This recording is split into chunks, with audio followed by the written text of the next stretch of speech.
안녕하십니까. 주택관리사 보시험 중에 1차 과목인 시설개론을 담당하고 있는 송일건입니다. 만나뵙게 돼서 반갑습니다.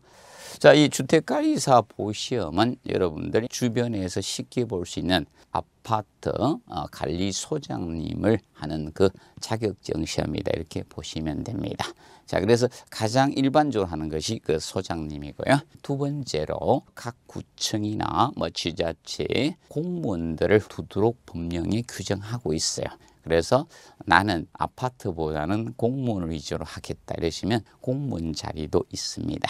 자, 그리고 주변에 여러분들이 보시면 빌딩이라든지 또는 호텔이나 이런 부분에 취업하는 분들도 있습니다. 이렇게 해서 이제 취업의 폭은 좀 상당히 넓다, 이렇게 보시면 되겠습니다. 자, 그리고 이 공동주택관리사의 시험 자격적인 측면을 우리가 보도록 하겠습니다. 여기 시험은 연령 제한 없습니다. 자, 그리고 남녀노소 관계가 없습니다. 누구나 응시할 수가 있습니다.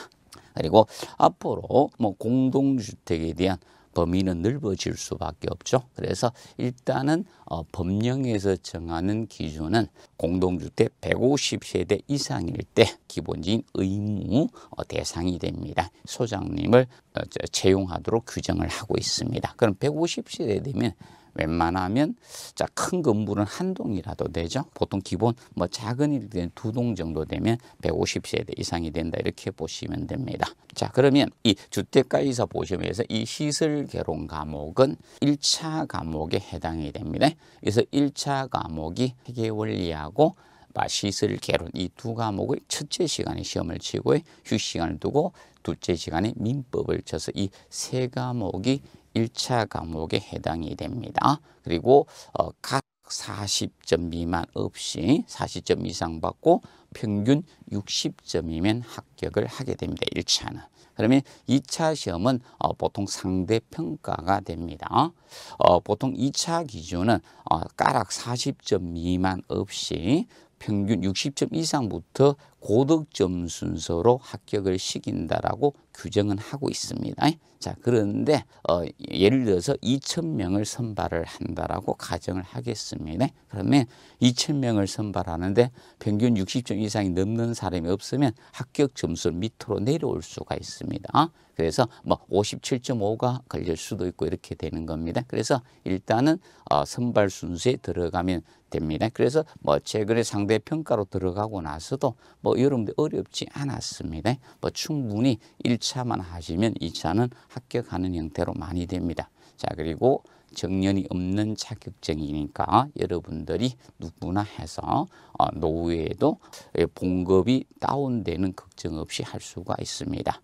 초반에는 여러분들이 이제 경력이 없기 때문에 적은 세대에 들어가죠. 그러면 이제 경력이 쌓이면서 큰 세대에 가게 되면 봉급도 늘어납니다. 연세가 들었다 해서 봉급이 감해지는 경우가 없기 때문에 자, 노후에 우리가 할 수 있는 자격증이다, 이렇게 보시면 되겠습니다. 여러분 안녕하십니까? 자, 회계원리 강의를 맡고 있는 이기명입니다. 반갑습니다. 주택관리사 시험에서 회계원리에 대해서 어떻게 좀 출제가 되고 있는지 간단하게 출제 형태 등을 좀 말씀드리도록 하겠습니다. 지금 현행 우리 회계원리인데 과목 명칭은 회계원리지만 순수하게 그 회계원리 정도로만 출제되지는 않고 원가 관리계까지 포함해서 40문항을 상당히 좀 수준 있게 출제가 되고 있는 실정입니다.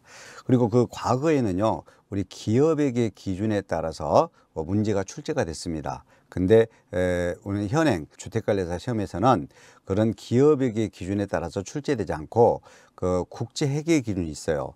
유럽연합 중심의 국제회계 기준이 있는데 그런 국제회계 기준을 한국어로 번역을 해서 채택된 한국채택국제회계기준이라는 국제회계 기준에 의해서 출제가 되고 있습니다. 그리고 이제 출제 형태는 어떻게 출제되고 있냐면요, 크게 이제 재무회계와 관리회계로 이렇게 나눠가지고 원가 관리회계로 나눠가지고 문항수가 지금 40문항이 출제가 되고 있는데, 보통 이제 일반 상기업 상품을 구매해서 판매하는 일반 상기업에 대한 회계 처리 및 보고에 관한 것이 바로 이제 재무회계죠.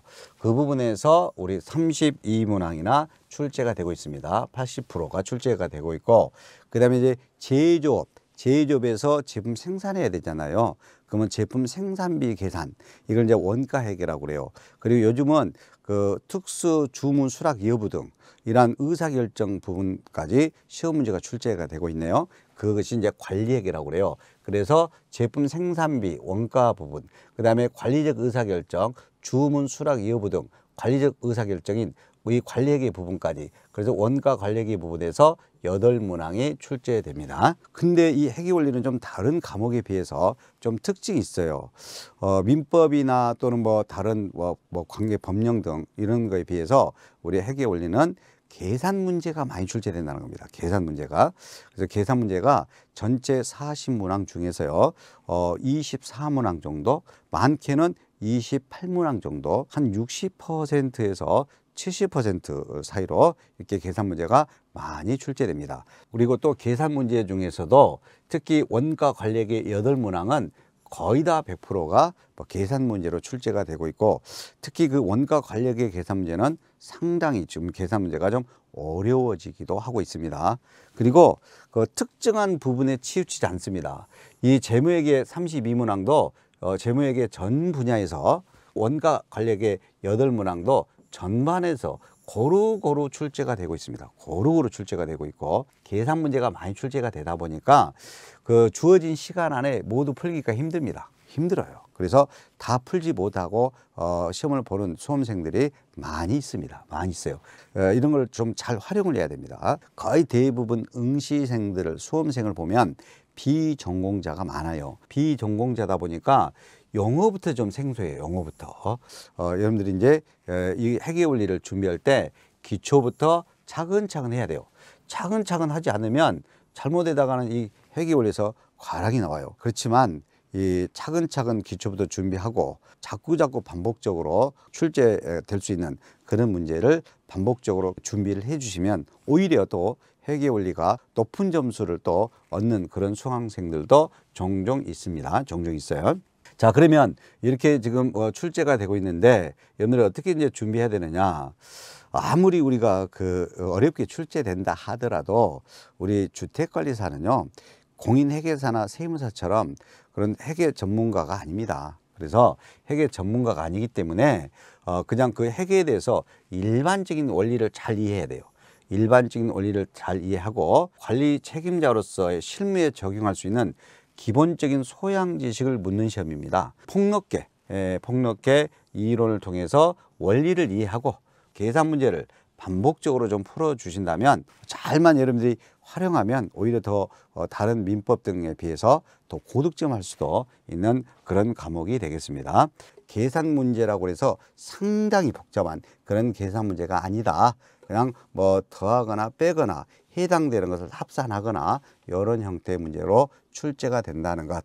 그래서 여러분들이 너무 깊게 어렵게 생각하지 마시고 회계에 대한 기본적인 내용들을, 전반적인 기본적인 내용들을 꾸준히 노력해 주신다면 분명히 좋은 결과가 있을 거라 봅니다.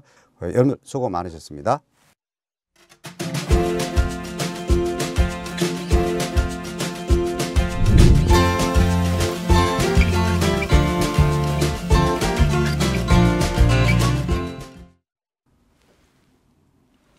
안녕하십니까. 사회복지사 1급을 담당하는 고병갑입니다. 저는 이번 시간을 통해서 여러분과 어떻게 인연을 이어갈 것인가를 지금 정리해 드리고자 합니다. 요즘에는 사회복지사 2급이 너무 흔하다 보니까 역지사지의 입장으로 쓰신다 하더라도 내가 만약에 시설 운영자나 기관 운영자가 된다면 나라면 몇 급을 뽑을 것인가라는 것은 뭐 명약관화한 이런 그 내용이 되지 않겠습니까?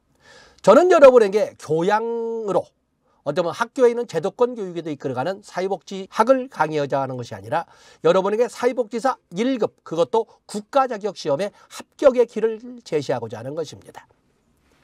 어떤 저와 인연을 면대면 관계가 아닌 비대면이라 하더라도 저와의 인연을 어떻게 합격이란 주결점으로 이끌어갈 것인가 하는 문제가 있겠는데, 첫 번째 조건은 믿는다에 있습니다. 첫 번째 믿음의 출발은 나에 대한 믿음부터 시작됩니다.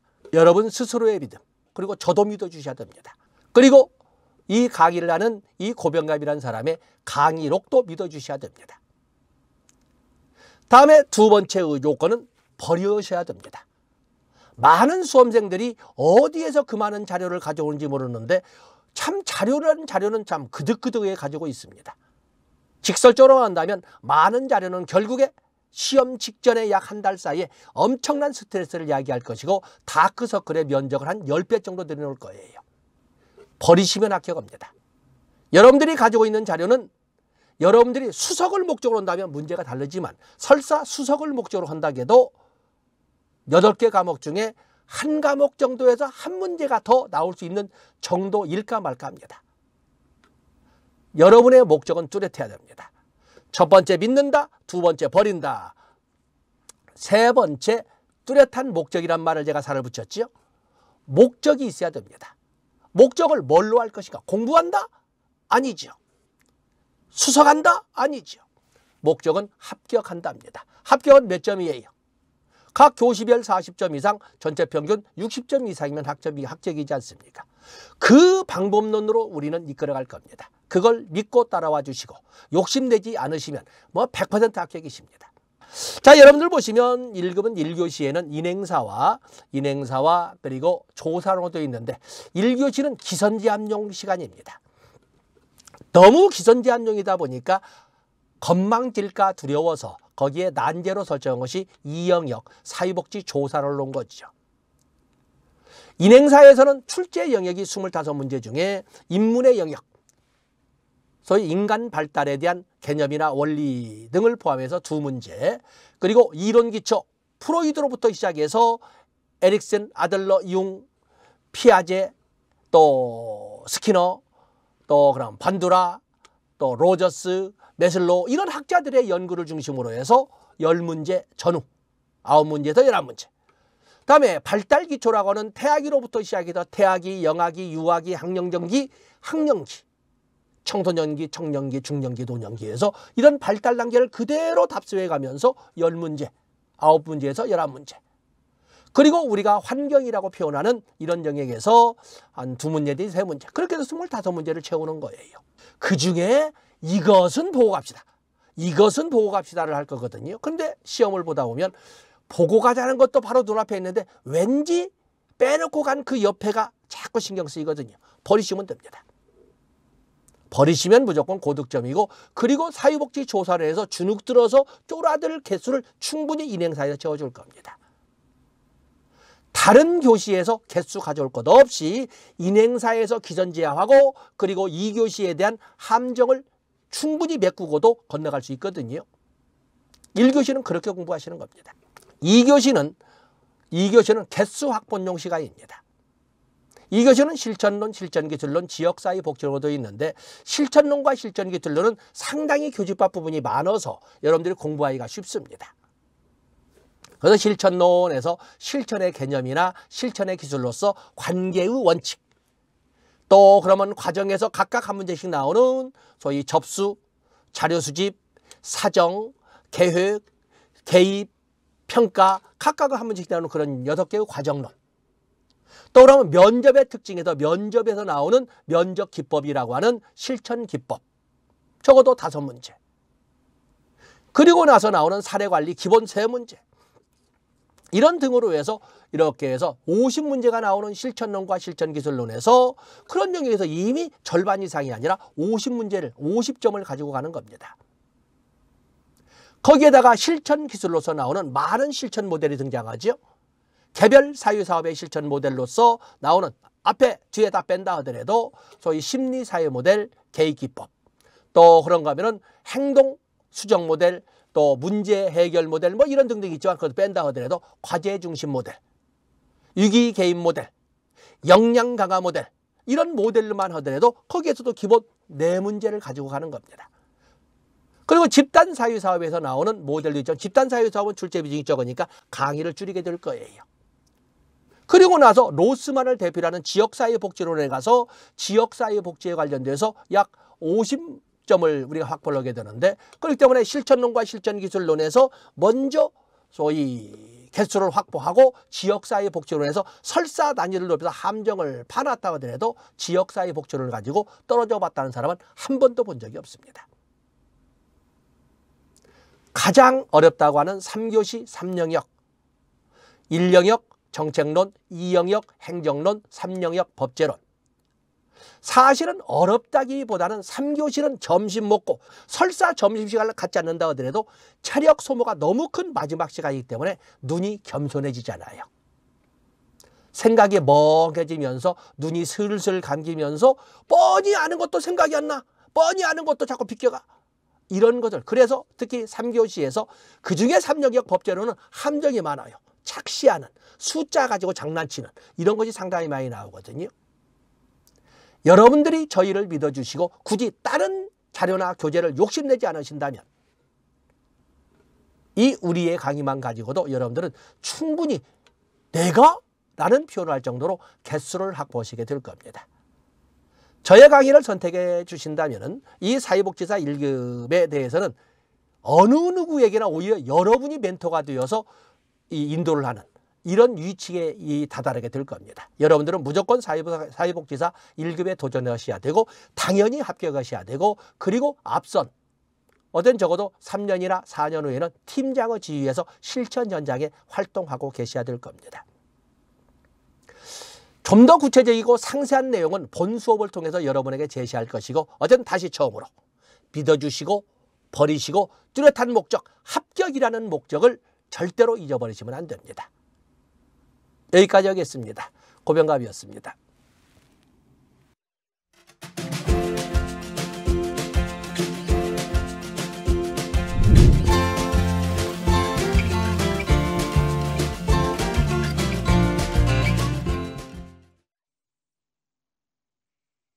여러분 안녕하세요. 반갑습니다.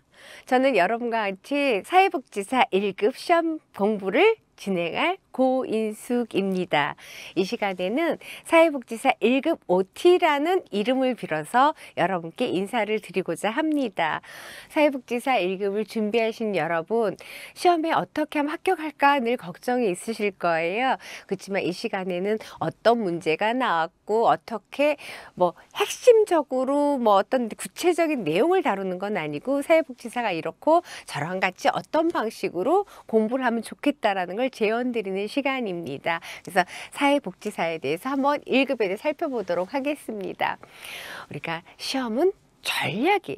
우리가 그 사회복지사의 전략적 모델도 있듯이 시험은 전략이에요. 수험은 전략인데 일단 그러기 위해서는 이제 시험에 대해서 파악을 해야겠죠. 그래서 사회복지사 1급 시험 시험 과목하고 방법을 살펴볼 건데요. 사회복지 기초 1교시 그리고 시험 과목이 사회복지 실천 과목에서 3과목이 있습니다. 그리고 사회복지 정책과 제도라는 과목에 복지정책론, 복지행정론, 복지법제론이 있습니다. 각각 영역에 25문항, 총 200문항이 제시가 되고 하나당 1점으로 계산을 해서 총 200점 만점이 되죠. 합격 기준을 보게 되면은 합격 기준이라는 것은 뭐예요? 우리가 어떤 준거 참조하는 거예요. 참조를 보게 되면 어떤 기준점을 두고 하는데 시험 합격 결정에서 매 과목 4할 이상, 그래서 전 과목이 6할 이상이라는 건 우리가 200점 만점에 6, 2, 12, 120점이 넘으면 된다라는 거예요. 120점이 넘으면 되는데 단 매 과목 4할 이상이라는 과락 40점 미만 되는 것은 없어야 된다는 것이에요. 그래서 여기서 이제 중요한 것을 다시 오게 되면은 일반인들이 생각할 때 인간행동과 사회환경이 40점 이상 맞아야 되는 것이 아니라 과목이라고 표시가 되어 있으니까 사회복지 기초 50문항 중에서 40점 이상은 최소한 맞아야 된다는 거죠. 그러니까 만약에 내가 인간행동과 사회환경은 잘할 수 있어. 내가 그 점수를 25개니 그것만 다 맞아도 여기 1과목에서는 과락이 있지 않은 거예요. 그래서 그 영역을 묶어서 1교시, 2교시, 3교시 했기 때문에 다소간에 자기가 좀 부족한 영역 보완할 수도 있지만은 저는 이렇게 생각을 합니다. 중요합니다. 우리 철저한 기출풀이를 통해서 아유 받던 거 다 맞자 이러고 시험 준비하는 것이 속 편하다 할 때. 그래서 그렇게 진행이 되는 것이고요. 그래서 매 과목 과락이 있다 과목별. 그래서 사회복지사 1급 국가시험 합격 예정자에 대해서는 한국사회복지사협회에서 응시 자격 서류 심사를 하죠. 그리고서 만약 심사 결과가 부적한 경우에는 뭐 합격 예정을 취소하게 되고, 그다음에 필기시험 합격하고 나서 응시 자격 서류 심사에 통과한 자를 최종 합격자로 한다. 최종 합격자 발표 후에도 제출된 서류 등의 기재 사실이 다르다. 그러면은 부적격 사유가 발견되는 합격을 취소한다. 이거는 살짝 살펴봤고요. 그러면 또 궁금한 게 있을 거예요. 도대체 얼마큼이나 어려울까? 라는 걸 생각하는 게 뭐예요? 합격률이죠. 합격률. 통계를 보게 되면 전체적으로 뭐 우리가 계속 본 것이 아니라 제가 지금 20회까지 진행이 됐잖아요. 그래서 18년도부터 한 5개년도 한번 추적해 봤습니다. 추적해 보면은 응시 인원, 우리가 접수 인원과 응시 인원은 다르죠? 그거 아시죠? 접수해 놓고 미응시하는 사람도 있습니다. 근데 응시 인원 대비 합격자 보세요. 2018년대는 21,975명, 75명 응시하고 7,352명이 합격해서요. 합격률 33.5%예요. 2019년에도 비슷한 추이를 보이고 있습니다. 34.2%.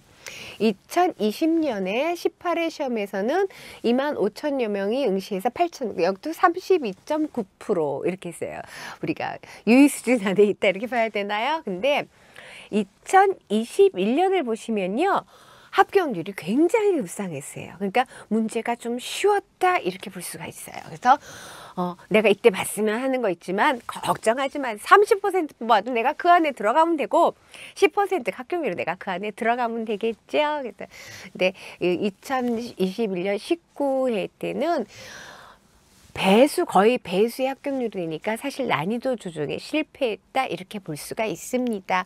그다음에 마지막 이제 2022년 20회 문제에서는 역시 기존의 그 합격률에 비슷하게 출제가 되었다. 그래서 24,248명이 응시해서 8,882명이 합격했어요. 36.2%의 합격률이다. 그러면은 통상적으로 한 35% 정도의 합격률이에요. 35% 합격률 60% 이상. 근데 저는 이제 이것이 이론적인 공부를 하고 기출풀이만 했다면은 60점 이상은 맞는다는 거죠. 우리 제가 100점 맞기 위해서 공부한다라고 하는 것은 1등이 되기 위해서가 아니라 아는 거 다 맞자라는, 실수하지 말자는 의미입니다. 그래서 합격자 통계를 살펴봤습니다. 그러면 기출 보는데 기출 개념 대비해 갖고 도대체 어떻게 변형됐을까 이게 또 궁금하잖아요. 우리가 영역별이 많기 때문에 인간행동 사회환경부터 사회복지부 영역이 많기 때문에 공부해야 될 양이 적은 것은 아닙니다. 적은 것은 아닙니다. 그러면은 각 시험 과목 영역 문항수 근데 이제 그거에 대비해서 물론 이제 지금 2022년인데 2022년 20회예요. 20년이 아니라 제가 저 오타 났어요. 20회 시험 문제를 보게 되면은요. 20회 시험 문제를 보게 되면은 새로운 것이 나온 거. 시험에서는 국가 자격증 시험에서는 있는 문항을 그대로 내도 동일한 문제가 나온다는 의미가 아니라 개념적으로 새로운 것이 나오냐가 중요하죠. 개념적으로 새로운 것이 나오냐. 근데 보게 되면은 사회복지 기초 인행사 부분에서는 25문장 중에서 2022년 20회에는 한 문제가 출제되어 있어요. 그러니까 25개 중 한 문제면 4% 비율을 차지하고 있다. 그러면 신출이고요. 그러면은 기출 개념인데 신출이 아니라 조금 더 원래 나왔던 거에 조금 심화적인 거. 그거는 조금 요번에 많이 나왔다는 거죠. 많이 나온 편이에요. 12% 나왔으니까. 그러면은 내가 대부분은 어떻게 나머지는 21문항은 4문제 빼고 21, 84%가량은 기출 일치 문항이다. 그래서 21문항이 나왔고 84%가 기출과 일치했다. 역시 사회복지 조사론의 입장에서 보면요. 조사론에서 보게 되면은 신출 하나 나왔고요. 심화 문제 하나 나왔어요. 그러면 이거는 퍼센테이지가 좀 올라갔죠. 기출 일치 문항수가 23문항 92% 기출 일치다.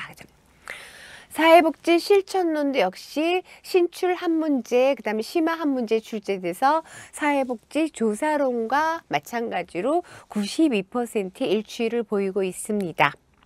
그 다음에 제가 다루는 마지막 사회복지 실천 기술로는 신출은 0%. 제로 문제입니다. 그 다음에 좀 심화된 문제가 한 문항 출제되었습니다. 그러니까 기출 일치 비용 상당히 높게 되겠죠.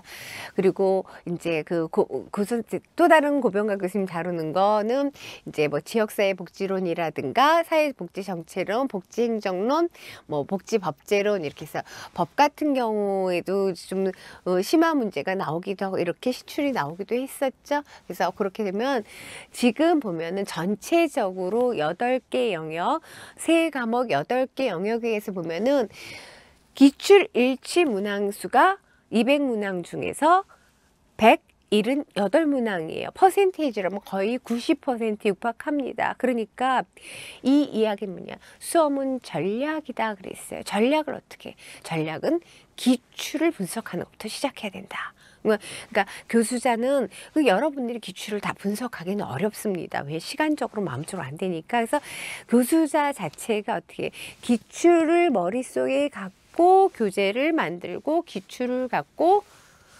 토대로 해서 여러분들, 그러니까 어떤 평가 영역에 근거해서 여러분들과 같이 강의를 하고자 하는 것이죠. 지금부터 제가 간략하게 여러분들 그럼 어떻게 공부를 같이 하겠느냐. 많은 강의를 하면서 제가 여기 개념과 구조화라는 거 있어요. 우리가 이론을 공부하잖아요. 여기 이론에서의 개념, 그걸 갖다 틀을 잡는 구조화 굉장히 중요하다라는 거예요. 그래서 제가 이렇게 원반 몇 개를 했는데 마술처럼 한번 볼까요? 여러분 이게 뭐예요? 혹시 식사하셨습니까? 이게 뭘까요? 네, 제가 좋아하는 샌드위치입니다. 그러면은 샌드위치가 자, 그러면은 이거는 뭘까요? 샌드위치하고는 좁혀서 우리가 일반적으로 했는데 토스트라고 하는 거죠. 구웠으니까. 자, 그 다음에 요거를 볼까요? 요건 뭘까요? 아, 햄버거네요. 햄버거. 그리고 또 하나 이렇게 보게 되면은 이거는 뭐냐? 샌드위치는 샌드위치인데 어떤가? 오픈 샌드위치라고. 우리는 여러분 분명히 토스트에 대한 개념을 알고 계십니까? 일반적인 얘기도 이 정의가 중요하다. 샌드위치란 무엇이냐? 정의가 중요하다. 여러분 여기서 문제가 되면 샌드위치가 아닌 것은 샌드위치인 것은 오픈 샌드위치만 샌드위치인가?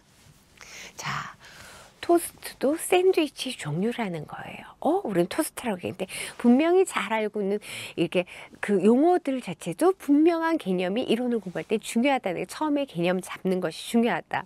그 다음에 그러면 햄버거 역시 샌드위치라는 거예요. 샌드위치 정의에 포함이 된다는 거죠.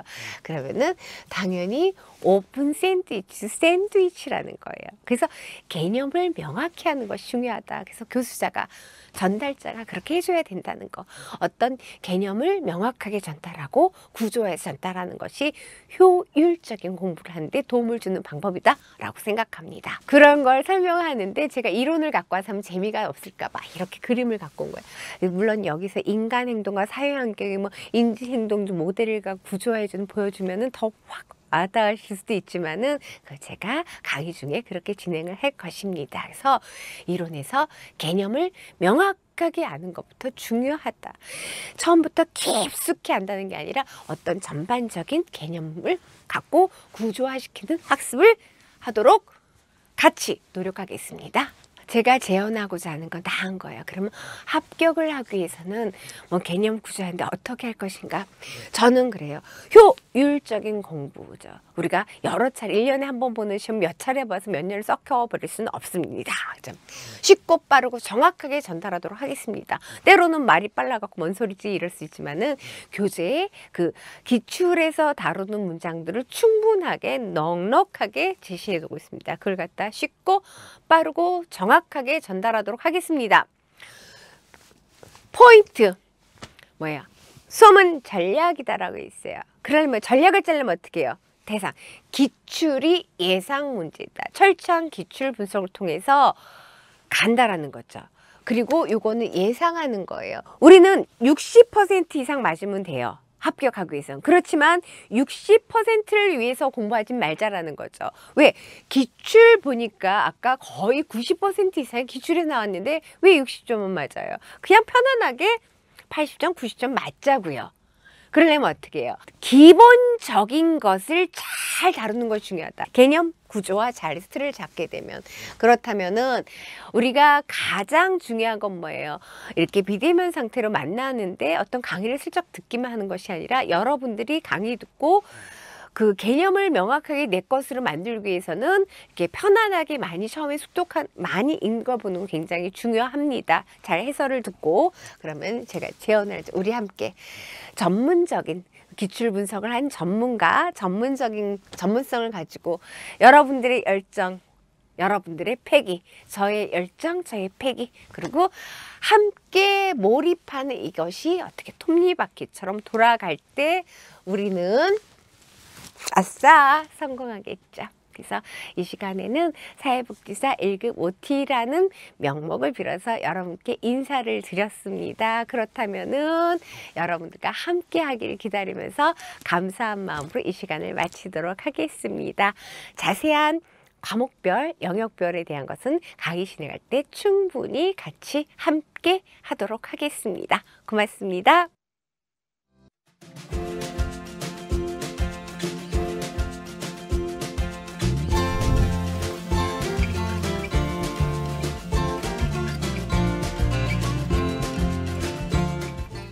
반갑습니다. 에듀플러스에서 손해평가사를 강의하고 있는 이영복입니다.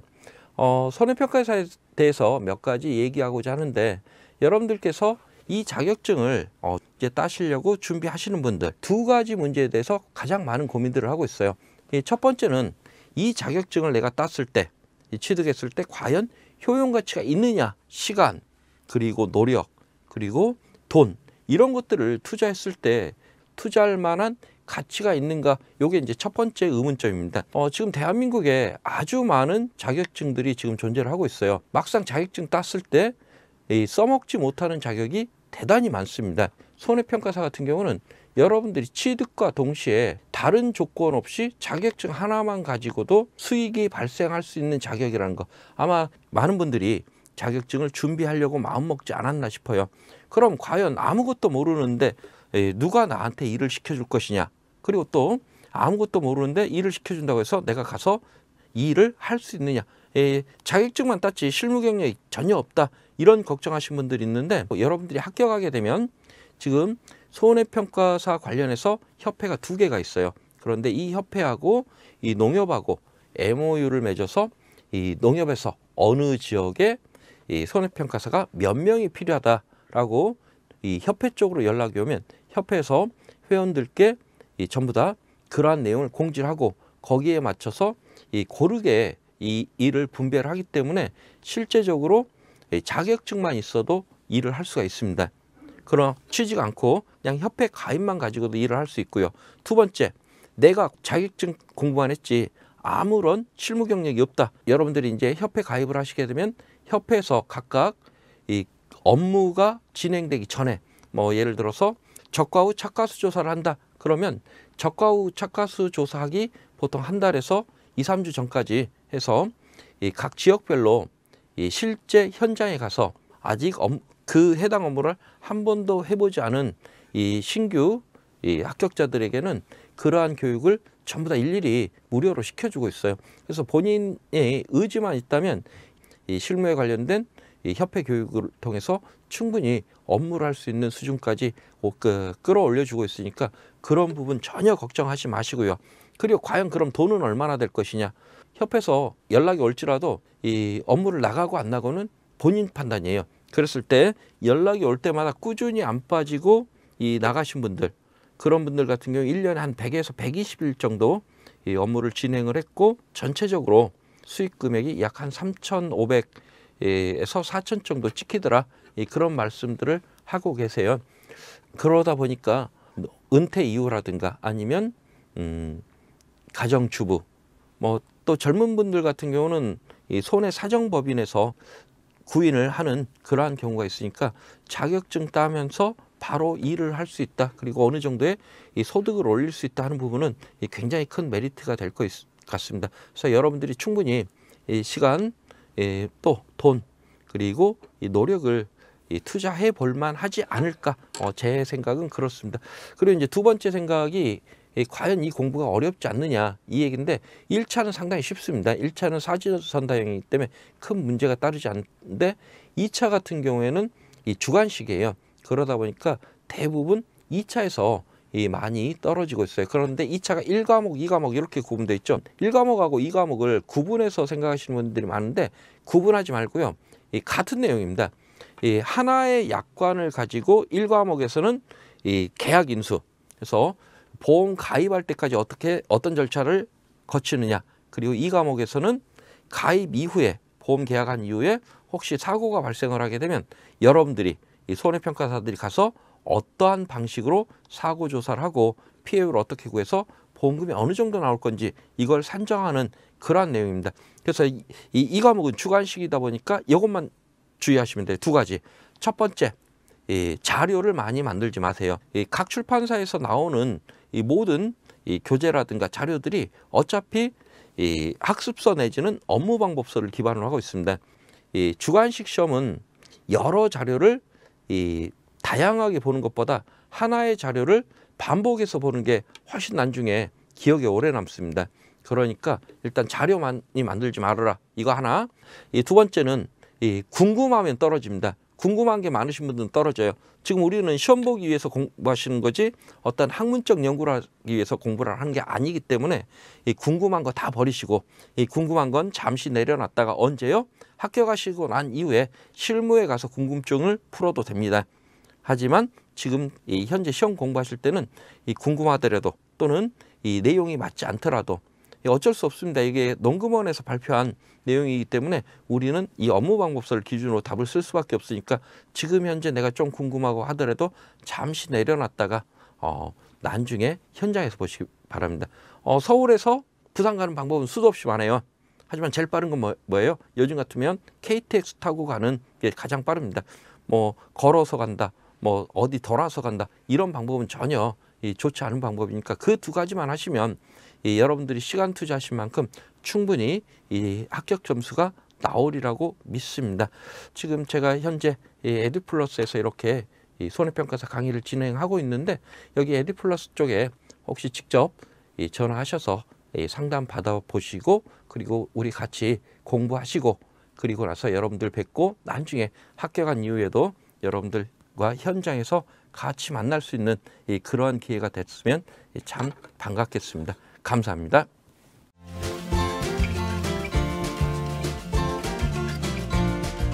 네, 안녕하십니까. 손해평가사 2차 강의를 맡고 있는 박승희 평가사입니다. 지금 현재 손해평가사로 활동을 하고 있고요. 과거에는 이제 협회에 소속돼서 손해평가에 대한 일과 협회의 교육을 이제 담당을 했었고요. 이제 최근에는 이제 법인에 이직을 해서 법인에서 이제 선임 평가사로서 활동하면서 또 이렇게 온라인 강의랑 그다음에 현장 강의를 진행을 하고 있습니다. 우리가 어떻게 하면 효율적으로 공부해서 단기간 내에 합격을 할 수 있는지, 어떻게 보면 제가 이제 선배잖아요.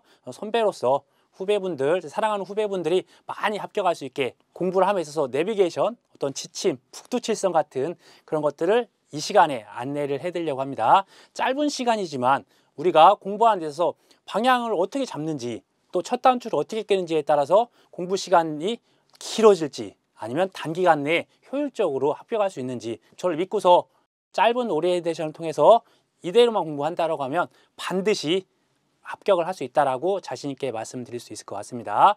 먼저 손해평가사 2차 시험은 1과목과 2과목으로 되어 있습니다. 농작물과 가축에 대한 파트로 구분이 되어 있는데 1과목에서는 어떤 용어나 통치, 계약관리 또는 위험이나 보험이나 뭐 어떤 손해보험에 대한 전반적인 거, 그 다음에 농업재해보험에 대한 그런 부분들이 이제 새롭게 추가가 되어 있고, 거기에 농작물로서 과수, 논작물, 밭작물, 그다음에 원예, 버섯, 시설 작물, 그리고 거기에 따른 어떤 비가림 시설이나 해가림 시설이나 또는 농업용 시설물이나 각종 시설에 대한 파트가 농작물에 대한 것들로 구성이 되어 있고요. 그 다음에 가축 재해보험이라고 하는 부분들로 구분할 수가 있습니다. 그래서 비중으로 보면 용어, 통치, 계약관리 이쪽 파트에서 1과목에서 나오는 비중은 한 10%에서 한 15% 정도 나온다라고 봐주시면 될 것 같고요. 더 적을 수도 있습니다. 그 다음에 과수부터 이런 농작물 재해보험 쪽 파트가 약 한 70% 정도, 좀 적으면 60에서 70% 정도가 나왔었습니다. 그 다음에 가축 재해보험에서 한 10에서 한 30% 정도가 나온다라고 봐주시면 될 것 같으세요. 한 직전 한 5년 정도에 대한 평균치를 저희가 기출이 도대체 어디서 나왔는지 봤어요. 근데 보통 보면 이런 부분들에서 뭐 대부분 다 이렇게 걸려서 다 나와요. 만약에 이러한 부분이 빠져 있잖아요. 그러면 이 부분은 1과목이 아니라 2과목에서 나와요. 실질적으로 우리가 봤었을 때 이제 최근 같은 데는 거의 빈 공간이 없이 골고루 나오게 된다는 것들입니다. 그래서 기본적인 보험에 대한 원리적인 부분에서 일부 나오고, 그 다음에 농작물과 가축 파트로 구분했을 때 한 7대3 그 정도 비율로서 농작물이 훨씬 많이 나오고, 그다음 가축 부분이 적게 나온다 이렇게 생각을 해주시면 될 것 같으세요. 그런데 이제 2과목은 접근 방식이 좀 틀립니다. 1과목과 2과목, 그러니까 1과목과 2과목이 다른 품목이 아닙니다. 1과목의 사과나 2과목의 사과는 똑같은 거예요. 그런데 1과목의 사과는 어떤 보험 상품과 계약 관리에 대한 부분을 집중해서 공부를 하는 거고, 2과목은 그 사과 품목에 대해서 조사를 어떻게 하는 건지, 그 다음에 평가를 어떻게 하는지에 대한 차이일 뿐입니다. 보면 결국은 골고루 문제가 나온다. 그런 부분들을 어떻게 공부하면 되는지는 각각 그 부분들에서 자세하게 설명드립니다. 그러면 어떻게 공부를 할 거고 어디에 더 집중적으로 공부해야 되는지 체크를 해보도록 할게요. 손해평가사 2차 시험은 아시다시피 서술형이나 아니면 계산 문제의 시험이에요. 단답형으로 물어보거나 아니면 중요한 키워드에다가 빈칸을 넣을 수 있게 단답형 문제가 출제가 되고 있고요. 그 다음에 단순 계산 문제로서 기본적인 공식을 암기하고 있으면 그 기본적인 공식에 대입할 수 있는 수치들을 주어줘요. 이런 부분들은 우리가 단순하게 공식만 암기하시면 바로 풀 수가 있고요. 5점짜리에도 15점짜리에도 분명히 다 들어가 있으니까 이런 부분들, 별표 친 부분들 잘 준비를 하셔야 되세요. 이제 최근 트렌드는 이렇게 응용 서술형과 응용 계산 문제 나온다. 그러니까 과거에는 단순하게 암기해서 키워드를 중심으로 해서 작성하면 되는 거였는데 요즘에 이제 사례형이 들어갑니다. 사례형. 서술형 같은 경우에서도 어떤 상황들을 주고 그것들 갖다가 부책인지 면책인지, 그래서 보험금을 지급할 건지 말 건지에 대한 것들도 최근에는 이런 사례형으로 문제가 많이 나오고 있고요. 그다음에 응용 계산 문제, 단순하게 공식만 암기하면 됐다라고 하면 이제 최근에는 그 옆에 예외적인 단서 조항들이 하나씩 들어가 있어요. 그래서 그것들이 반영되거나 아니면 조건을 약간 틀어가지고 그것들을 활용해서 응용할 수 있는지, 배점을 보면 역시나 5점짜리가 5문제, 그다음에 15점짜리가 5문제. 근데 이게 두 과목이니까 이제 실질적으로 이런 단답형이나 단순 계산 문제에 대한 비중은 낮고 응용 서술형이나 응용 계산 문제에 대한 비중이 높다는 겁니다. 그래서 이제 추세가 이렇게 되다 보니까 우리가 이제 15점짜리에 대해서 부분 점수를 맞을 수 있고 분명히 맞을 수 있는 것들 다 맞게 된다라고 하면 합격을 할 수 있다는 거예요. 이제 실질적으로 강의를 진행할 때 이 강의의 특징을 간단히 말씀드리면, 기본 이론을 할 건데 67개 품목에 또 16개 축종에 뭐 시설까지 하고 또 보험 이론까지 하게 되면 우리가 어떻게 다 머릿속에 짧은 기간 넣겠느냐 하는 부분들인데, 공통 분모와 차이가 나는 것들로 다 구분을 해드릴 거고, 대신 이제 공통적인 부분들은 기본적으로 알고 계셔야 되는 거고, 이 차이 나는 것들을 중심적으로 설명을 드리면서 우리가 기억을 할 수 있게 그렇게 이제 강의를 진행해 나갈 거예요. 손해평가사 2차는 논술형이고 계산 문제다 보니까 이게 반복을 많이 하셔야 돼요. 그래서 내 걸로 숙달을 해야 되는데, 그러기 위해서는 필수적으로 요약되어 있는 부분이 필요해요. 그 다음에 이걸 통해서 우리가 빈칸이나 또 자료 제공해드리는 그걸 통해서 머릿속은 알고 있고, 그 다음에 어디를 어떻게 써야 될지 모를 때 이렇게 빈칸에 대한 부분들 넣고 서술형까지 대비할 수가 있다. 그 다음에 이제 계산 문제 부분이 지금 이제 실질적으로 많이 나오고 있어요. 그 이유가 이러한 빈칸이나 어떤 서술에 대한 부분들은 한글로 다양하게 말을 풀었을 수 있잖아요. 완료, 뭐 종료, 뭐 기간, 뭐 종기, 막 그런 식으로 해서 유사한 말로 썼을 때 그걸 맞았다고 해야 될 거냐 틀렸다고 해서 논란이 많이 돼요. 그런데 1 더하기 1은 2잖아요. 명확하게 숫자들이 나오는 그런 부분들이 출제가 되고, 그 다음에 채점하는데도 문제가 안 생기고 논란도 안 생긴단 말이에요. 그래서 지금 출제 비중이 이런 계산 문제가 지속적으로 계속 늘어나고 있고, 최근에는 약 한 70% 정도까지가 계산 문제로 나오고 있습니다. 그 다음에 마지막으로 우리가 객관식 시험 같은 경우는 그래도 가끔씩 보게 되는데, 이런 주관식 시험, 그다음에 계산 문제 시험 같은 경우는 인생을 살면서 처음 접근하신 분도 많이 계세요.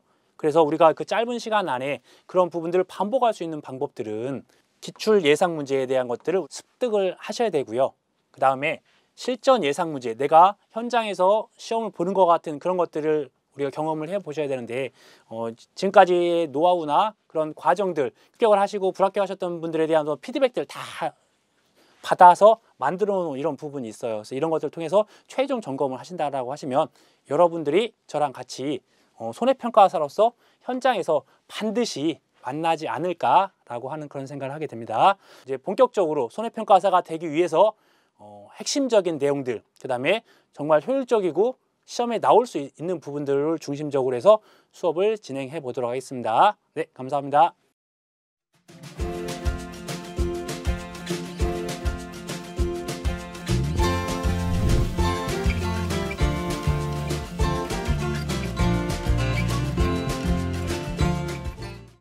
안녕하십니까. 김재원 손해사정사입니다. 손해사정사란 보험 사고 발생 시 손해액 및 보험금의 산정 업무를 전문적으로 수행하는 자로서 보험 사고 발생 시 손해액 및 보험금을 객관적이고 공정하게 산정하는 자를 말합니다. 업무는 손해의 발생의 사실의 확인 및 보험 약관을 저희는 검토를 하고요. 관련 법규, 손해사정사가 저희가 보는 법규는 상법의 보험편이 있습니다. 상법 제4편에 보험편이 있고, 그 다음에 약관은 이 보험회사하고 개인이 사적 계약을 맺는 거기 때문에 약관 규제에 관한 법률도 저희가 적용을 하고요. 그리고 가장 상위법인 민법도 당연히 적용을 하게 되겠죠. 그다음에 손해액 및 보험금에 사정을 하게 됩니다. 내가 뭐 물어줘야 될 돈이 얼마냐, 아니면 내가 보험회사에서 받을 돈이, 내가 배상책임으로 받을 돈이 얼마냐.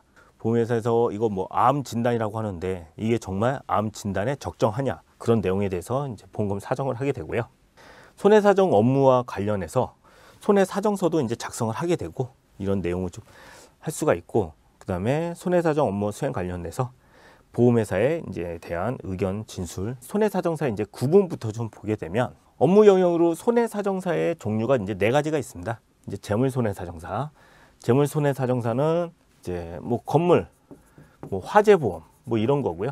화재, 차량 손해사정사는 자동차 이렇게 보면 됩니다. 그리고 신체 손해사정사는 사람 다친 거에 대해서, 사람 다 있다 그러면 종합손해사정사입니다. 다 있으면은 대부분이 이 공부하시는 분들도 그렇고 대부분이 회사에 아마 취직을 하려고 저희 화재보험사들이나 생명보험회사들 많잖아요. 회사에 입사를 하기 위해서 준비를 많이 하실 텐데, 회사에 들어가면은 고용손해사정사가 됩니다. 저 같은 경우는 독립손해사정사입니다. 회사에 다니다가 회사를 퇴사를 하고 나와서 개인 사업자를 내고서 보험회사에서 좀 보험금, 이거는 보험금 지급이 안 됩니다. 뭐 어떤 이런 내용이 있다든지 했을 때 약관에 대해서 다시 재해석을 하고, 그리고 나서 그러니까 피보험자 입장에서 보험회사에다가 아니다, 이거는 나는 다르게 생각한다면서 의견 제시하는 겁니다. 그러면 그쪽에서 다시 지급이 되는 경우가 있고, 이런 식으로 업무를 하는 게 독립손해사정사의 업무들이고요. 그러니까 어떻게 보면 약간 둘이 좀 반대의 입장인 거죠. 손해사정사가 되기 위해서는 어떻게 해야 되느냐? 시험은 2번 봐야 됩니다. 1차 시험, 2차 시험 2번을 봐야 되고, 1차 시험도 과목당 40점 꽈락 없이 평균 합계 60점 이상 맞으시면 되고요. 1교시에 보험업법, 보험계약법, 2교시에 손해사정 이론 한 과목을 보게 됩니다. 1차는 객관식 시험이고요. 2차는 서술형입니다. 재물손해사정사는 뭐 회계원리나 뭐 해상보험, 뭐 책임화재 기술보험 뭐 이런 식으로 있고, 차량손사는 자동차 보험 이론과 실무, 자동차 구조 및 정비 이론, 신체손해사정사는 의학이론, 책임보험, 근제 이론과 실무, 재산보험, 그 다음에 요 3개 보게 되는 거고요. 과목당 40점 꽈락 없이 원래는 이거 제가 왜 이렇게 적어놨냐면 이제 60점 이상이에요. 원래 규정이나 이런 거는 보통 이렇게 돼 있습니다. 60점 이상인데 보통 선발 인원수에 맞춰서 합격이 됩니다. 재물이 매년 좀 달라질 수는 있습니다. 숫자는 40, 차량이 100, 신체손사가 320명. 이제 보통 이렇게 뽑거든요. 인원수를 40명, 100명, 320명. 그러면은 꽈락이 없는 사람 중에 320명을 보통 선발하게 됩니다. 평균이 신체 손해상사가 뭐 51.03 뭐 이런 식으로 나와요. 합격이 60점은 절대 안 나옵니다. 이거 서술형이기 때문에 어려운 시험이었다 그러면 47.02. 차량 손사 똑같습니다. 45.7. 재물 손사도 40명 합격을 뭐 이런 식으로. 그래서 선발 인원수를 미리 정해놓고 매년 보험개발원에서 발표를 합니다. 그리고 시험 시기는 1차는 매년 4월, 2차는 보통 8월경입니다. 8월. 7월 말에서 8월 보통 초, 7월 말에서 8월 초 이렇게 보거든요. 그리고 시험은 1차 시험 한 번 합격을 하면은 그 해 2차 시험 한 번 볼 수 있고, 그리고 나서 그 다음 해까지도 한 번 더 연장해서 볼 수 있습니다. 혹시 그때까지도 안 된다 그러면 그 다음 해에는 이제 1차 시험 다시 봐야겠죠. 손해상사도 이제 전문 자격사다 보니까 이제 취득하시게 되면은 뭐 회사에 취직할 때도 굉장히 뭐 이득이 있고, 회사 내에서도 자격증을 가지고 있는 사람이다 그러면은 대우가 조금 다르긴 합니다. 그렇기 때문에 꼭 열심히 공부하셔서 이제 취득하시면은 뭐 취업하실 때도 좋고, 나중에 혹시라도 뭐 회사 다니다가 나오셔갖고 개인 사업을 하신다 그래도 할 수 있는 자격증이기 때문에 이제 뭐 살아가시는데 많은 도움이 될 수 있을 거라 생각합니다. 예, 이상 마치도록 하겠습니다.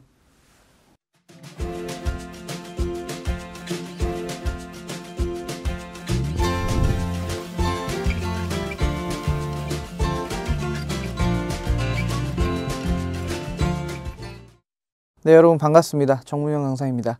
자, 물류관리사에 대해서 궁금하신 분들 굉장히 많으실 겁니다. 일단 우리나라에서 물건을 사고 파는 행위가 사라지지 않는 한 이 물류관리사 그리고 물류와 관련된 업무는 반드시 존재를 하게 될 겁니다. 그리고 실제로 우리나라에서 물류비용, 연간 물류비용이 72조 원이나 들고 있고요. 산업 현장에서 굉장히 많은 분들이 이 물류 그리고 또 유통 관련 업무들을 수행하고 계십니다. 자, 근데 여러분들이 시험을 공부하려고 하니까 일단 어렵고 또 내용도 너무 많고, 특히나 물류 관련 법규, 꽈락도 많은 과목이죠. 그런데 공부하는 방법이 다 있습니다. 그래서 제가 하나하나씩 알려드릴 거고요. 또한 에듀플러스에서 제공하는 강의를 통해서 피드백 받으시면서 공부를 하시면 충분히 좋은 성과가 있으리라 생각이 듭니다. 자, 그리고 여러분들이 공부를 하겠다라고 마음을 먹었을 때 시작을 하셔야 됩니다. 고민하지 마시고 에듀플러스로 연락 주셔서 여러분들이 어떻게 하면 공부할 수 있고, 또 어떻게 하면은 내가 국비 과정으로 이 과정을 들어올 수 있는지 알아보시고 수업을 들으시면 좋을 것 같습니다. 그럼 강의에서 뵙도록 하겠습니다. 감사합니다.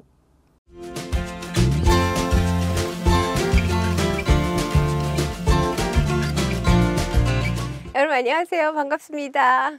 활기 있게 인사를 드려야 될 것 같아요. 왜냐면 지금 저를 보고 계신 여러분들은 뭔가 준비를 하고 계시죠? 뭐야? 직업 상담사. 직업 상담사에서 뭐 추천을 받았거나 상담을 받았거나 아니면 본인이 서칭을 하거나 그래서 직업 상담사에 대한 관심이 있으셔서 저를 만나고 계실 거라고 생각합니다. 저는 직업 상담사 과정 중에서 직업 상담학 여러분과 같이 공부할 건데요. 직업 상담학 그러면 상담사니까 상담학을 하는 건 맞겠구나. 근데 도대체 무엇을 공부하는 걸까라는 생각이 드실 거예요. 우리가 각각의 상담사 자격증이 있잖아요. 뭐 민간 자격증을 제외하고 국가 자격증도 있어요. 그런데 직업 상담사 우리가 과목을 구성하는 거 뭐 그런 OT에서 제가 뭐 5과목이 있다라든가 뭐 어떻게 시험 본다라는 거 여러분이 이제 서칭을 하셨을 거고, 또 각각 교수님들이 그 과목에서 제시를 하셨을 거예요. 직업 상담학이라는 것 자체를 보게 되면은 분명히 상담 이론, 그 직업 상담을 한다는 건 심리학적 이론을 토대로 해서 상담을 하게 되는 거예요. 상담은 왜 할까라는 질문을 제가 많이 하는데, 왜요? 문제가 있어 상담을 하게 되겠죠. 그러면 이제 그런 문제가 있는 내담자를 좋아서 문제 있는 것을 문제 없음으로 도와주려는 과정이 상담이에요. 그런데 직업 상담학은 도대체 그럼 어떤 것을 공부하는 것이냐, 그래서 큰 범주로 이야기를 하려고 합니다. 일단 기본적인 상담이란 뭐예요? 상담의 기초 배울 거예요. 상담의 기초, 그래서 상담의 목적이라든가 이런 것도 배우고요. 가장 집중적으로 공부해야 될 것이 상담 이론이죠. 지금은 프로이트는 뭐라고 했는가 이런 거예요. 그런 것도 진로 상담에 무슨 관계가 있는가? 그것과 관계돼서 정신역동적 직업 상담 이런 것도 연결할 거거든요. 그래서 상담 이론 볼 거예요. 상담에 대해 배경이 있으신 분들은 많이 접목했던 거예요. 근데 그 중에서 이제 직업 상담과 관계되는 것들이 조금 더 연결지어서 핵심적으로 공부를 하게 되겠죠. 그래서 상담 이론이 복잡한 듯 하지만 그렇지 않습니다. 그래서 뭐 정신분석 상담 이론, 뭐 특성 요인 상담 이론, 인간 중심, 지시적, 비지시적 하는 이런 이론들, 형태주의 상담 이론 뭐 이런 것도 공부하게 될 거고요. 저희가 가장 많이 집중적으로 설명을 해야 되는 것이 상담 이론이에요. 왜냐면은 그걸 잘 알고서 1차 합격일 때 2차까지 가는 거거든요. 자, 그리고 상담이라는 건 만나서 대화하는 거예요. 상담자, 내담자와 만나서 대화하는 거거든요. 상담 기법을 다룰 거예요. 그다음에 이제 직업 상담은 내담자가 왜 이런 행동을 하는지 내담자 행동 이해하고 가정하는 것들을 배울 건데, 자, 요약해서 얘기하면 직업 상담학이라는 거는 상담에 대한 일반적인 이론을 토대로 해서 특별히 직업과 관계된 문제를 고민할 수 있도록 도와주는 다양한 자료들을 공부하는 거예요. 이 중에서 상담 이론을 충실하게 잘 닦아두면 나머지는 단편적인 거거든요. 그래서 상담학은 생각보다 많이 어렵지는 않아요. 왜냐하면 상담이라는 일상적인 얘기들을 학자들의 의견으로 써가는 거거든요. 제가 요즘에서 상세하게 어떤 내용들이 있습니다. 깊게는 가지 못했지만 상담 이론도 배우고 상담 기법도 배우고 상담 목적이 뭔지도 배워요. 그래서 그리고 단편적인 거 상담 기법들도 나오긴 하지만, 자, 여러분, 직업 상담사가 되고자 하는 여러분, 직업 상담학 토대로 해서 좋은 결과를 얻으실 수 있을 거라고 확신해요. 그 이유는 이미 여러분이 저를 만나고 계시잖아요. 그래서 강의를 같이 진행하다 보면은 직접적으로 뵙지는 못하지만은 많은 이론들을 즐겁게 전달하면서 여러분들이 좋은 결과를 얻으시도록 노력하겠습니다. 직업 상담학 같이 공부해 보기를 희망하면서 고고싱 이렇게 해야 되나요? 즐겁게 만나길 뵙겠습니다. 고맙습니다.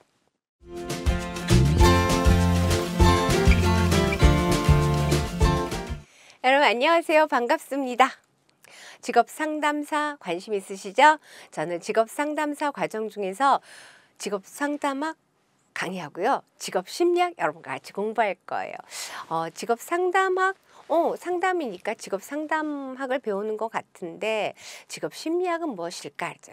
우리가 상담을 한다라는 건 인간의 어떤 문제점 있는 것을 도와주는 거죠. 그러기 위해서 인간을 이해하고자 하는 것, 그런 배경이 있어야겠죠. 그것을 다루는 것이 심리학이에요. 그런 건데 심리학은 인간을 이해하고자 하는 거예요. 인간이 뭘 이해할까요? 인간의 머리, 인간의 마음, 그런 거 다 인간의 운동 다 이해하는 거예요. 근데 이런 심리학적 이론을 바탕으로 해서 직업과 연결되는 것이 직업 심리학입니다. 이 직업적인 거 연결되는 심리학을 토대로 해서 직업 상담이 들어가는 거죠.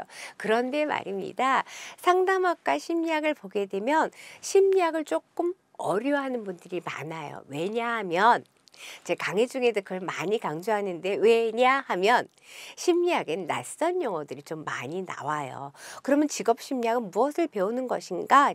일단 연구 방법이라는 걸 배워요. 연구 방법에서는 우리가 심리학은 과학적인 학문이에요. 객관적인 학문이에요. 그러니까 어떤 실증을 토대로 해서 실증하고자 하는 학문이 심리학입니다. 인간을 이해하는데 철학처럼 모호하게 이해하고자 하는 것이 아니라 증명하고자 하는 거거든요. 그렇기 때문에 우리가 통계적인 용어, 연구에 관한 용어를 배우는데 이것이 낯설어요.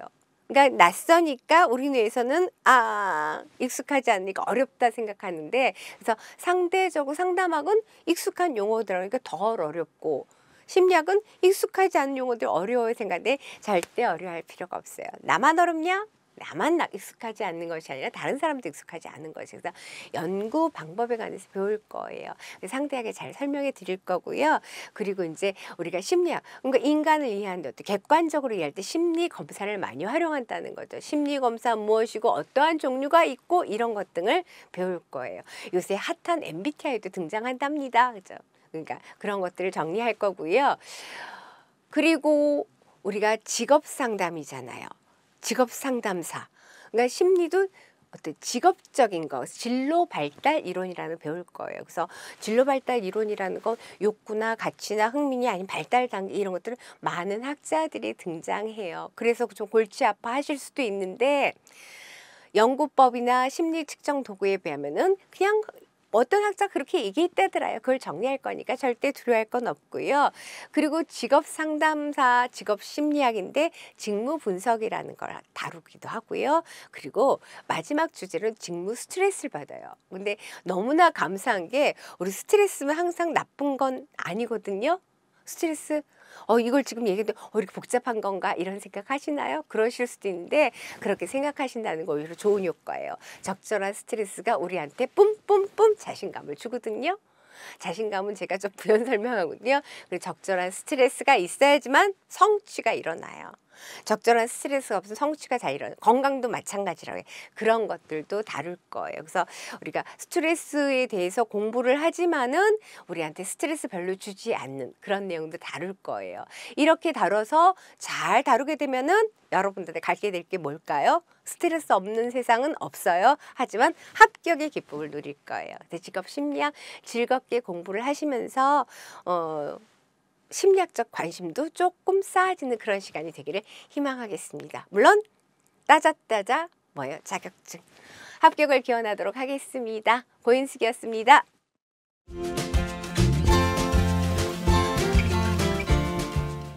자, 여러분 안녕하세요. 그래서 여러분들과 함께 이 직업상담사 2급 자격증 취득을 위한 공부를 함께할 노동시장론을 강의하는 윤병일입니다. 자, 여러분들께서 많은 직업들 중에서요, 직업상담사라는 직업을 선택하시고 그 직업으로 나아가시기 위해서는 이 국가자격인 직업상담사 2급 자격증은 필수적이에요.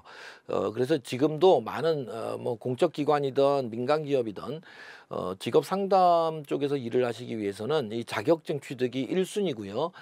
이 시험 과목은 5과목으로 구성되어 있어요. 1차에서는 각 과목마다 20문제 객관식, 사지선다 객관식 시험을 보고요. 2차로 가시면 법규를 뺀 나머지 4과목을 합쳐서 토탈 18문제 내지는 20문제가 나와서 합격 여부를 결정하죠. 2차는 주관식 문제예요.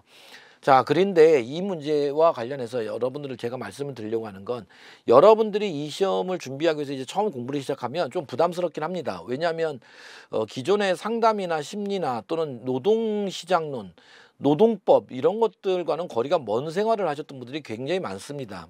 그래서 처음에 공부를 시작할 때는 좀 부담스럽기도 하고요. 내용도 어렵고 용어도 어려워요.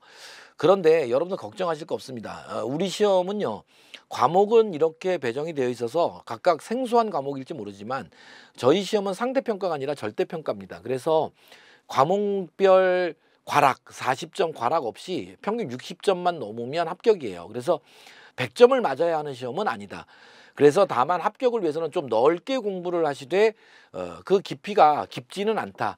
이렇게 말씀을 드리겠습니다. 그래서 다른 것보다도 노동시장론은 특히나 경제학 용어들을 사용하기 때문에 우리 수험생분들께서 처음에 굉장히 생소할지 모르지만 이것들만 친숙함을 유지하신다면 실제로 시험장에 가서는 노동시장론을 굉장히 쉽게 여러분들이 문제를 푸시고, 그래서 제일 중요한 게 저와 함께 수업을 통해서 이 내용들 출제 논점을 잡는 거예요. 그래서 노동경제학 자체는 굉장히 범위도 넓고 어려워요.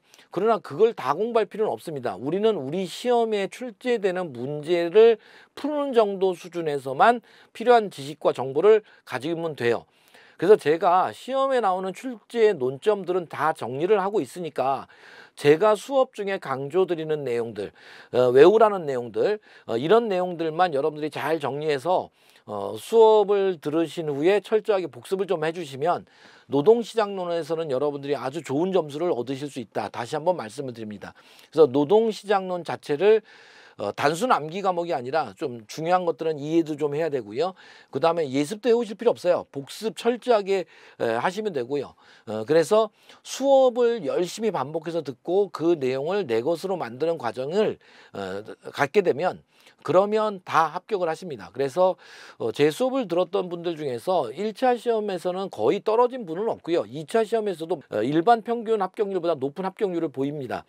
그 이유가 뭐냐면 제일 중요한 것이 수업을 성실하게 듣는 거예요. 그래서 수업 중에 제가 기출문제 분석을 다 해서 거기에 맞춰서 수업을 해드리니까 여러분들은 수업을 반복해서 듣는 것, 그것이 가장 좋은 방법이다. 그래서 한 번 듣고 버리지 마시고요. 한 번 듣고 난 다음에 이것을 빠르게 듣기로 2번, 3번 반복해서 들으시면 여러분들이 혼자서 책 한 번 읽는 것보다 훨씬 더 기억력이나 이런 것들에 큰 효과가 있을 겁니다. 그래서 노동시장론 과목이 처음에는 여러분들이 부담을 가졌던 과목이더라도 저하고 함께 수업을 진행하고 나면 가장 재밌고 가장 점수 받기에 자신 있는 과목이 되리라 확신을 합니다. 또 여태까지 많은 수험생들이 그런 과정을 거쳐왔고요. 그래서 제일 중요한 거는 첫 번째도 수업, 두 번째도 수업입니다. 그래서 수업을 반복해서 듣는 것, 그 다음에 제가 드린 자료들을 가지고 열심히 반복해서 읽고 쓰는 연습을 해주시는 것이 제일 좋은 공부 방법이다. 이렇게 다시 한번 말씀드리겠습니다.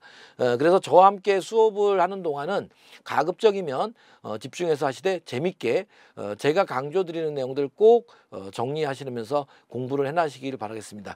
노동시장론에서는 여러분들이 전부 좋은 점수를 받으실 수 있습니다. 수업 시간에 그러면 여러분들을 찾아뵙도록 하겠습니다. 감사합니다.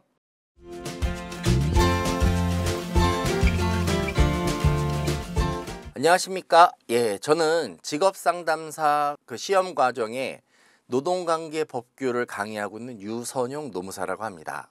저는 2006년도에 공인노무사 시험에 합격해서 지금 현직에서 노무법인을 운영하는 노무사로 활동을 하고 있고요. 우리 직업상담사를 준비하시는 분들과 같이 공부하고 강의한 지는 한 10년 정도가 됐습니다. 자, 우리 직업상담사를 준비하시는 분들이 여러 목적을 가지고 준비를 하시는데 그 중에 우리 노동 관련된 노동부에서 상담원으로 역할을 하시는 분들도 많이 계시고 직접 그 어떤 헤드헌팅 업무를 하시는 분들도 많이 계세요. 자, 근데 일단은 중요한 건 그 목적을 이루기 위해서는 시험을 통과해야 되는 거죠. 자, 우리 직업상담사 시험은 여러 파트의 1차 시험, 2차 시험으로 나눠져 있는데 특히나 노동관계법규는 이제 1차 시험에만 포함이 되어 있어요. 자, 근데 노동관계법규라고 하는 게 공인노무사 시험에서도 노동법을 보고요. 여러 가지 변호사 시험이나 이런 데서 노동법이 나오는데 사실은 제가 노동법을 공부하고 학위 공부도 하고 하면서 가장 느꼈던 것 중에 하나는 뭐냐면 직업상담사 시험의 노동관계법규 파트 레인지가 가장 넓어요. 사실은. 그러다 보니까 공인노무사 시험도 노동법 전문가만을 보는 시험하고 비교해도 이 범위가 상당히 넓단 말이에요. 특히나 이런 노무사 시험은 노동법을 전문으로 하겠다라고 준비를 하시는 분들이지만 사실 우리 직업상담이라는 게 노동관계법규는 한 파트거든요. 이게 주 메인이라기보다는. 그러다 보니 이걸 전공하지 않으신 분들도 우리 시험 준비를 많이 하세요. 그래서 우리가 수강생들하고 많이 소통을 하면 너무 어려워요. 뭔 얘기인지 지금 분명히 한국말로 하는데 제가 이해를 못하겠어요. 이런 말씀들을 많이 하십니다. 자, 근데 전혀 겁내거나 두려워하실 필요는 없어요. 우리는 시험을 준비하는 거죠. 학문을 연구하는 게 아니에요. 그쵸? 그러면 제가 20년 가까이 노무사 시험, 직업상담사 시험 아니면 다른 우리 관련된 시험에서 강의를 하고 책을 집필을 하고 여러 가지 연구를 하고 있는데 시험은요. 이 시험이 요구하는 거에 적응을 제일 잘한 사람이 빨리 합격을 하세요. 특히 노동관계법규처럼 레인지도 넓고 양도 많고 이런데 이거를 정말 깊이 있게 들어가 버리면 학문 연구하듯이 가면은 중간에 다 지쳐버려서 그만두세요. 1차 시험밖에 안 나오거든요. 그래서 제가 제시하는 방법은 시험에 적응하자. 시험에서 요구하는 걸 가자. 그럼 시험에서 요구하는 거는 뭘까? 요구하는 건 어디 나오냐? 기출문제를 보면 나와요. 왜? 기출문제가 이걸 풀으라고 냈잖아요. 20문제씩을 내거든요. 노동관계법규. 20문제가 나오는데 그 파트별로 한 문제, 두 문제씩이 골고루 분포돼서 나오는데 과연 우리 수험생들한테 이걸 풀고 합격을 넘어가 보세요라고 뭐를 요구하는지는 이 문제의 유형이나 성격, 난이도를 보면 알 수 있죠. 그쵸? 그래서 이 시험에 적응하기 위해서는 기출문제가 어떻게 출제됐는지를 잘 보셔야 돼요. 물론 개별적으로 보셔도 되지만 저하고 강의를 같이 하시고 공부를 같이 하시면 따로 보실 필요 없어요. 이건 제가 이미 다 봤어요. 제가 이미 다 봤고 10수년째 보고 있고요. 그래서 이 기출이 어떻게 출제되고 우리 시험에 이 정도를 요구하는구나 라고 해서 그만큼만 교재를 만들고 강의를 준비해요. 우리가 지금 노동법 박사학위 받으시는 게 아니거든요. 그래서 직업상담사 노동관계법규에서 요구하는 거를 준비하는 거고요. 이 기출문제가 어떻게 출제됐었고 어떤 영역에서 나왔고 어떤 형태로 계속 진화하고 변화되는지를 보면 이 시험, 이 많은 방대한 양에서 어떤 부분을 우리가 중점적으로 가져가면 되겠구나가 나오거든요. 여러분들이 찾으실 필요가 없고요. 제가 찾아놨어요. 다른 과목도 마찬가지로 교수님들이 찾아 놓으셨을 거예요. 자, 그래서 이 어려운 내용을 이렇게 복잡하게 준비하는 게 아니라 난이도가 모든 시험에는 있거든요. 이 정도의 비중으로 난이도가 출제가 돼요. 학급 문제를 보시면 기출문제 한번 이런 문제가 나와? 이럴 정도로 너무 쉬운 게 있어요. 이거 몇 년치 보니까 지난번이랑 똑같네? 이런 거 있어요. 보시면 헐, 이런 걸 어떻게 풀지? 이런 문제가 나와요. 뭐 벌금 얼마인가 이런 거 돼요. 이건 저도 몰라요. 알 필요도 없고요. 그런 범죄를 저지를 게 아니니까요. 자, 이런 거에 고민하실 필요 없다는 거예요. 중심은 얘입니다. 중간 난이도의 문제가 나오고요. 이 문제를 우리가 얼마나 잘 대비하고 준비하느냐, 그게 시험 당락의 관건이고요. 얘는 기출 영역을 분석해서 향후 어떤 식으로 문제가 나올지를 우리가 대응하고 거기에 대한 전략에 맞춘 내용을 정리하고 이해하는 거예요.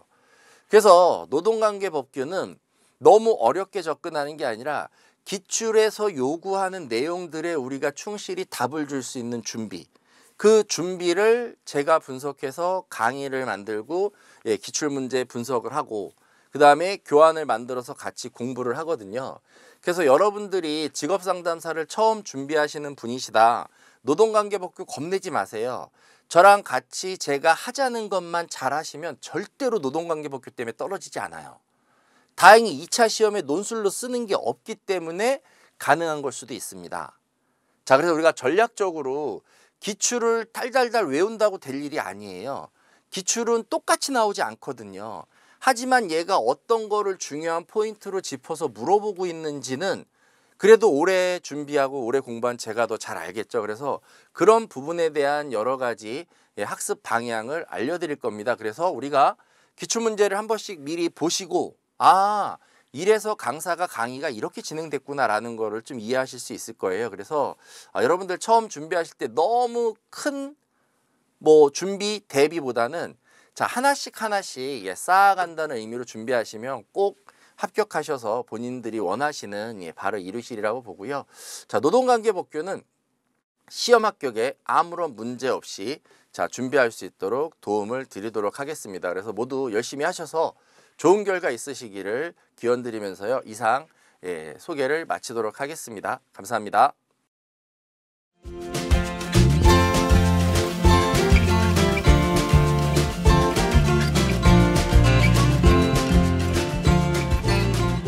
경비지도사 시험을 대비해서 간단히 좀 설명을 좀 드려야 되겠는데, 우리 경비지도사 시험은 크게 1차 과목하고 2차 과목으로 구분이 되죠. 1차는 법학 개론하고 민간경비론이고 2차는 경비법하고 경호학입니다. 그런데 1차는 절대평가니까 우리가 60점만 넘으면 전혀 문제가 없죠. 근데 2차는 상대평가로 등수로 잘라버리니까 아주 고득점 전략을 세워야 됩니다. 1차 시험은 너무 깊게 공부하면 안 돼요. 우리 보통 법학개론하고 민간경비론이 있을 때 법학개론이 상대적으로 어렵고 민간경비론이 상대적으로 쉽습니다. 그래서 우리가 합격생을 기준으로 해서 점수를 보면은 다들 법학개론이 50점이에요, 평균이. 그리고 민간경비론은 80점이거든요. 민간경비론에서 고득점을 하고 법학개론에서 반타작 수준, 우리가 100점 기준으로 공부하는 게 아닙니다. 그래서 법학개론 그 정도 수준에서 공부하고 민간경비론을 상대적으로 조금 더 하면은 충분히 1차를 가볍게 넘길 수 있습니다. 제가 이제 말씀드리는 법학개론인데 우리 법학개론이 되게 많이들 힘들어합니다. 당연히 힘들죠. 그 용어도 생소할 뿐더러 범위가 한정이 안 돼 있어요. 법학개론은 무진장 많습니다. 민법만 해도 1000조문이 넘죠. 우리 상법도 1000조문이 넘거든요. 이렇게 많은 조문의 내용들을 다 40문제 나오는 걸 공부한다는 게 쉽지가 않습니다. 그래서 법학개론을 꼭 만점 받겠다 이렇게 공부하지 마시고 우리가 보는 책 있죠. 자기가 보는 책. 그 정도 책에서 나오고 거기서 안 나오는 내용은 틀린다고 마음 편하게 생각하십시오. 그 다음에 기출문제 좀 풀어보시고요. 기출문제를 벗어나는 문제가 잘 나오지 않습니다. 물론 나오면은 그 문제 틀리면 됩니다. 우리 이미 지금 쌓였던 기출문제가 20년 정도가 되는데 20년 정도 기출문제면은 이미 나올 만한 문제 다 나왔다는 거예요. 그 문제 계속해서 보시고 자꾸 불안한 마음에 옆에 있는 친구가 이 책 보내? 나도 더 두꺼운 책 봐야 돼. 남들은 700페이지, 800페이지 책을 본다고 해서 자꾸 불안해서 그런 책 잡으면 안 됩니다. 그거는 합격에서 멀어지는 거래요. 그래서 우리가 지금 보는 교재 그 정도 분량을 계속해서 반복해서 보시고 문제풀이 하시고 하면은 충분히 60점은 넘을 수 있습니다. 그리고 60점만 넘고 가볍게 1차에 합격하는 게 합격 전략입니다. 절대 분량을 넓히면 안 돼요. 법학개론은. 그렇게 합격하시면은 1차에 합격할 수 있고, 그 다음에 우리가 2차에 우리 경비업법하고 경호학이죠. 경호학은 학문이기 때문에 역시 감을 잡을 수가 없어요. 그렇지만 우리 경비업법은 법과목이기 때문에 아주 명쾌하게 딱딱 떨어집니다. 애매모호한 문제가 아예 없어요. 경비업법은 경비업법, 시행령 시행규칙, 청원경찰법, 시행령 시행규칙 다 모아봤자 100페이지가 안 됩니다. 이 100페이지가 안 되는 분량에서 100% 적중이 되죠. 어떤 책을 봐도 다 적중입니다. 경비업법은. 왜? 분량이 이것밖에 안 되니까. 그렇다고 해서 우리 경비업법을 통으로 다 외울 수는 없죠. 그래서 어떤 친구들은 보면 경비업법을 중요하니까 밑줄을 다 쫙쫙쫙 꺼놔요. 그렇게 하면 안 됩니다. 경비업법 그렇게 공부해서는 안 되고, 그 조문이 중요하기는 하지만 그 조문에서 출제되는 포인트가 있죠. 출제 맥이라고 하죠. 그래서 우리 강의나 수업을 들으면은 제가 또 수업 시간에 여기에 방점을 찍어주세요. 여기를 동그라미 치세요 하면은 그 부분이 출제가 되는 거거든요. 그러니까 경비업법도 제가 시킨 대로 한번 공부를 해보시면은 짧은 시간 안에 충분히 100점이 나옵니다. 경비업법은 무조건 만점을 받아야 됩니다.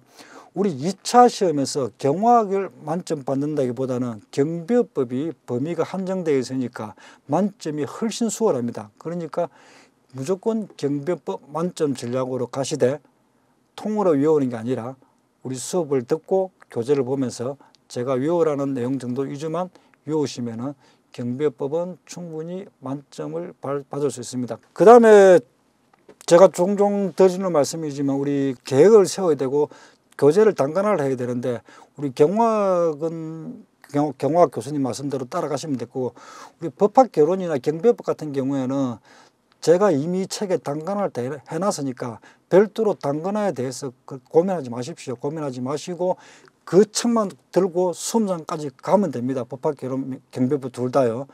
그 다음에 계획을 세울 때는 우리 그 시험 날짜를 기준으로 해서 역산으로 계획을 세워 나가십시오. 전날에 네 과목을 다 봐야 됩니다. 시험 전날에 네 과목을 다 봐야 되고, 그 전전날은 두 과목을 보고, 그럼 일주일 전에 또 한 과목을 다 보고, 이런 식으로 역산으로 계획을 세워 나가고 마지막 시험 당일날 5회독을 해주게 공부를 하십시오. 그러면은 뭐 어떤 시험도 다 합격합니다.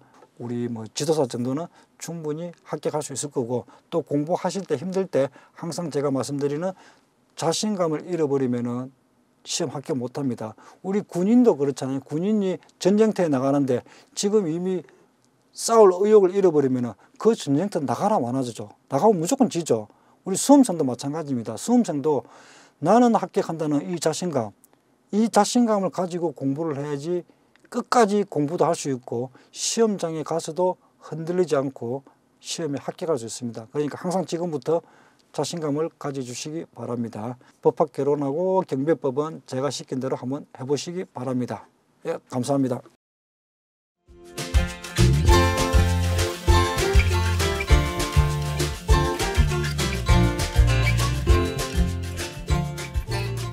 반갑습니다. 저는 전기기능사 이론을 강의할 김성하라고 합니다. 여러분들이 전기기능사를 배우기 때부터 굉장히 궁금한 게 있을 것 같아서 먼저 설명을 좀 드리려고 합니다. 전기기능사는 일단 세 과목을 20문제씩 60문제가 나가게 됩니다. 쉬운 거는 많이 맞고 좀 어려운 거는 적게 맞아도 된다는 얘기죠. 그래서 60문제 중에 36개 이상만 맞으면 합격입니다. 60점 이상이죠. 전기 설비, 자, 그 다음에 이론, 기기가 있습니다. 여기서 여러분들이 처음에 공부할 때도 제가 추천하고 싶은 설비부터 공부하시는 게 좋은 거고요. 왜냐하면 설비의 내용은 일반적인 길에 있는 전봇대라든가 여러분들이 보고 다니는 시설들이 대해서 눈에 보이기 때문에 좀 보셔도 그렇게 거부감 없이 익숙해져요. 설비는 여러분들이 여기서 용어를 이해하시면 되고요. 나머지는 다 일상생활 같아요. 두 번째, 문제가 생각이 안 난다고 하면 안전에 대해서 먼저 강구하면 돼요. 법으로 돼 있겠네. 안전과 관계되는 걸로 찍고, 그 다음에 안전이 똑같다 그러면은 이제 경제성을 따져야죠. 그 중에 여기가 20문제입니다. 문제는 맹도 상중하로 나누겠죠. 이 문제는 한 7,000문제 이상이 컴퓨터 들어앉아서 있다가 여러분한테 각자 개인으로 뿌려줍니다. 같이 쳐도 문제는 똑같지 않습니다. 이론은 여기다 용어고요. 여기 이제 여러분들 공학이 많이 들어요. 공학인데 제가 산수로 많이 합니다. 산수로. 원래 뭐 이론은 공학이지만 플러스 마이너스 뭐 곱하기 뭐 이런 거밖에 안 하니까요. 기기도 용어. 얘는 원리만 하면 돼요. 원리. 발전기 원리를 알면 전동기가 뒤집어진다. 그렇게 하시면 되고요. 얘들의 문제 중에 여러분 목표는 여기는 16개, 여기는 반타작 10개, 20개 중에 여기는 10개 해도 뭐 36개 합격합니다. 제가 강의를 할 때 이거는 뭐 중요하다. 그 다음에 준말도 쓰고 재미있는 말을 섞어서 해놨기 때문에 그런 방점에 대해서는 여러분들이 꼭 이해를 해 주시면 제가 봤을 때 시험 푸는 데는 거의 문제가 좀 없을 것 같다. 그리고 또 여러분들 처음 하시는 분들이 공식이 많다 그러니까 뭐 공식을 위주로 막 외웁니다. 이거 안 됩니다. 이렇게 하면은 여러분들이 언젠가는 외운 거 금방 깨져요. 근데 오메보치 IR 그러면 이렇게 하지 말고요. 전압은 전류와 비례하고 저항에 반비례하며 뭐 이렇게 비례 반비례 관계를 아주 잘 아시면 돼요. 비례 반비례라는 얘기는 얘가 크면 나도 크고 얘가 작아지면은 나도 작아지면 비례하는 거고요. 얘가 크면 내가 적어진다 그럼 반비례 관계. 비례 반비례 관계만 서로 그 명칭만 잘 알아도 문제 푸는 데는 지장이 없다. 왜냐하면 그 자체가 원리예요. 식을 외우는 게 아니라 비례 반비례에서 비례하면은 분자에 갖다 놓고 반비례하면 분모에 갖다 놓고 그 뜻을 알면 여러분들은 그것이 바로 식이 되며 문제 푸는 데 지장이 하나도 없을 거라 생각합니다. 제 강의를 듣고 좋은 결과를 맺기를 간절히 부탁드리면서 이것으로 인사말을 마치겠습니다. 감사합니다.